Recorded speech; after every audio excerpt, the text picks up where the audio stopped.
Bismillahirrahmanirrahim. Assalamualaikum warahmatullahi wabarakatuh. Alhamdulillahi rabbil alamin. Wabihi nasta'inu ala umurid dunya waddin. Wala hawla wala quwata illa billahil aliyil azim. Allahumma salli ala Sayyidina Muhammad wa ala ali Sayyidina Muhammad.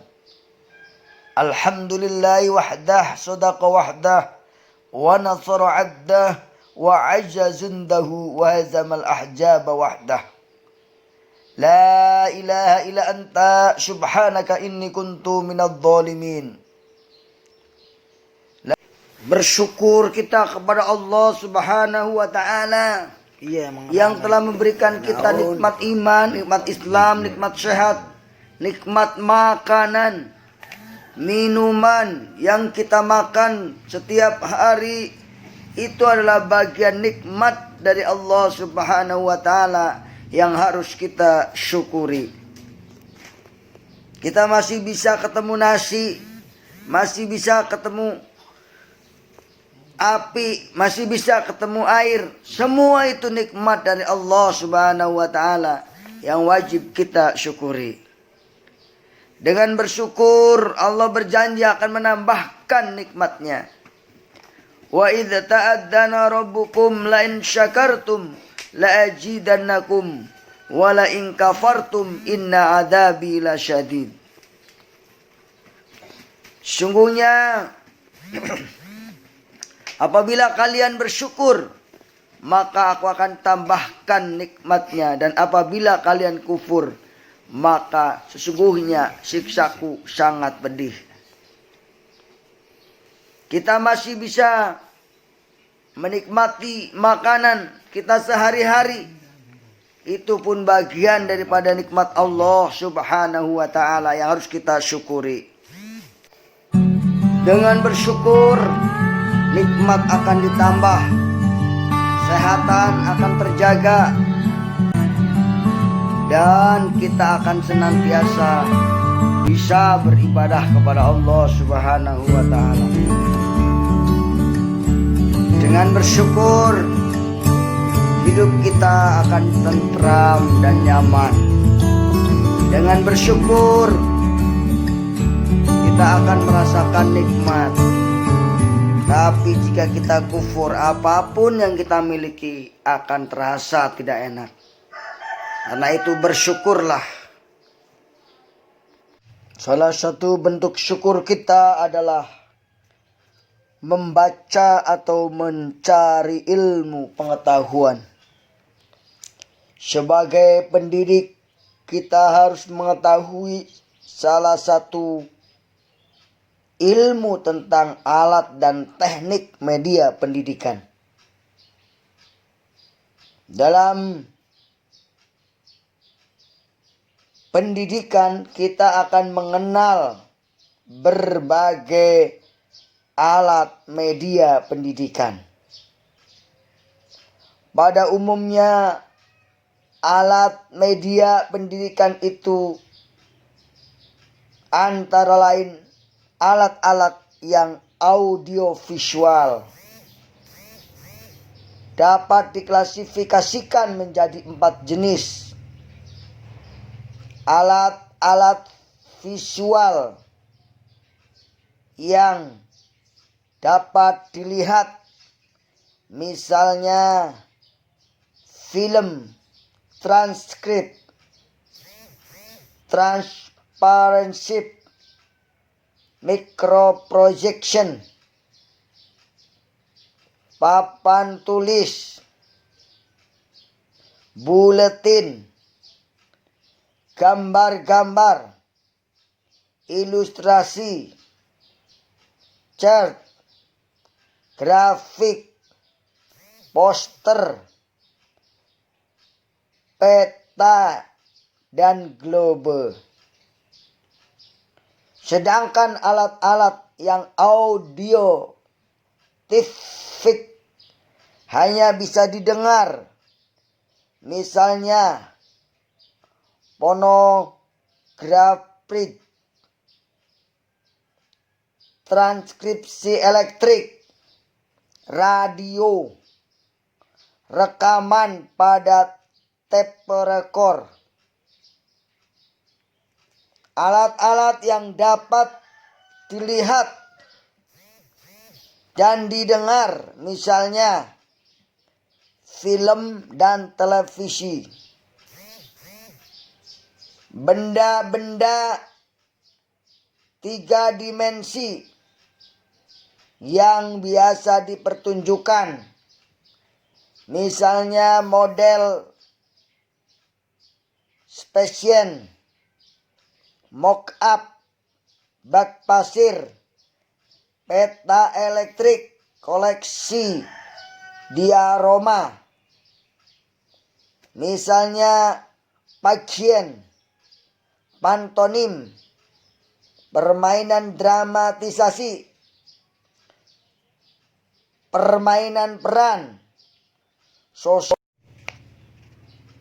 sosiodharma, dipertunjukkan melalui pameran dan museum.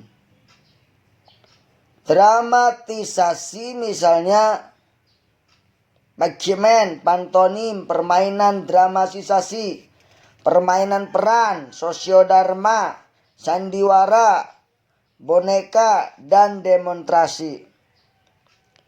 Dengan alat-alat ini, pengajaran menjadi konkret dan para siswa akan memperoleh pengalaman-pengalaman yang konkret yang bersifat mendidik.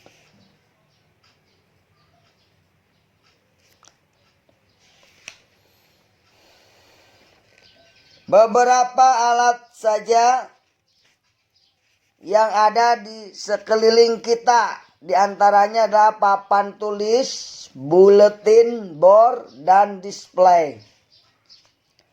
Papan tulis, buletin board, dan display adalah peralatan yang sangat diperlukan dalam tiap sekolah dan tiap kelas. Bahkan dapat dikatakan bahwa ketiga jenis peralatan itu merupakan atau menjadi fasilitas yang mutlak diperlukan. Seperti halnya diperlukannya kursi dan meja bagi guru. Alat-alat lain seperti film, akan tetapi yang lebih penting adalah pemilikannya papan tulis. Dengan alat ini guru dapat menjelaskan dan memperagakan pelajarannya sehingga mudah dimengerti oleh para siswa. Demikian juga bulletin board dan display adalah alat yang diperlukan oleh kelas. Walaupun fungsinya tidak seperti atau sepenting halnya papan tulis. Ketiga jenis seperti alat tersebut perlu kita fahami. Misalnya papan tulis. Konstruksi papan tulis pada umumnya banyak di lingkungan. Digunakan papan tulis yang terbuat dari bahan kayu, misalnya kayu jati yang dicat hitam, dan papan tulis dengan kapur tulis berwarna putih. Ada juga yang digunakan bahan yang disebut slate atau batu tulis, tetapi harganya mahal dan sukar memperoleh slate-nya. Sekalipun jenis papan ini baik untuk pembuatan grafik, tetapi karena kesukaran tadi maka kurang banyak dipergunakan. Bahan lain ialah menggunakan campuran semen yang diisi dengan pigmen hitam. Saudaraku yang dimuliakan oleh Allah Subhanahu wa taala. Percobaan dengan bahan ini ternyata kurang memuaskan. Percobaan yang terakhir ialah menggunakan acrid clear glass yang diberi pigmen berwarna. Warna papan tulis juga bermacam-macam. Warna hitam ditulis dengan kapur putih. Warna ini lebih mengesankan mata dan harmonis dengan warna-warna lain yang bisa digunakan untuk dekorasi. Warna kuning biasa ditulis dengan kapur biru. Warna hijau ditulis dengan kapur putih atau kuning adalah kontras dan menarik. Memang perlu dipikirkan dan dicari suatu jenis papan tulis yang serasi dalam bentuk, ukuran, bahan, dan warnanya. Karena hal tersebut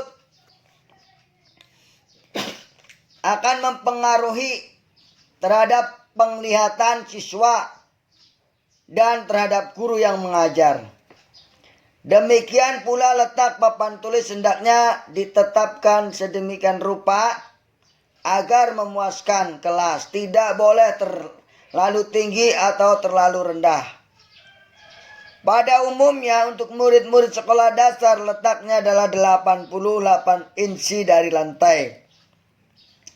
Untuk anak sekolah lanjutan adalah tingginya 39 inci dari lantai.